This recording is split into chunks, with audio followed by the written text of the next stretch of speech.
Hindi mo ba ma-receive ang OTP or yung code ng GCash? Paano nangyari yon? Tara, alamin natin.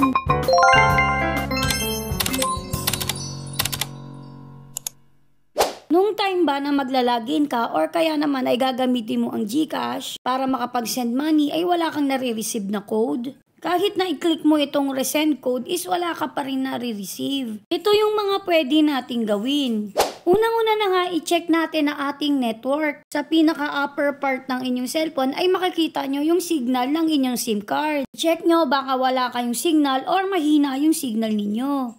Next naman ay airplane mode technique. Dito, ito-turn on nyo lang yung airplane mode ninyo ng 5 seconds. Tapos, i-turn off nyo ulit. Wait nyo lang bumalik yung mga signal ninyo or yung wifi ninyo or yung data. Tapos, mag-try na kayo ulit. Next naman ay i-try ninyong i-force close yung app. So, hindi ko alam kung same lang ba tayo ng pinipindot. Pero sa akin kasi is ganito. Hold nyo lang siya, tapos i-swipe nyo na siya pa kabila, pa left or pa right para mawala siya. After nyan is pwede na kayong mag-login at try nyo ulit mag-send kung nakaka-receive na ba kayo ng OTP o yung code. Next is i-restart nyo yung device ninyo. Meaning pwede nyo i-click yung power off tapos i-turn on nyo na lang siya. Hindi kaya i-click nyo yung reboot. Next naman ay i-update nyo ang inyong GCash app. Baka kasi naman is need nyo nang mag-update para makareceive na kayo ng OTP or ng code. Next naman ay full na yung inbox ninyo. Yes, i-check nyo rin kaya baka hindi na kayo nakaka-receive. Yung inbox storage ninyo or mismo yung SIM nyo ay full na.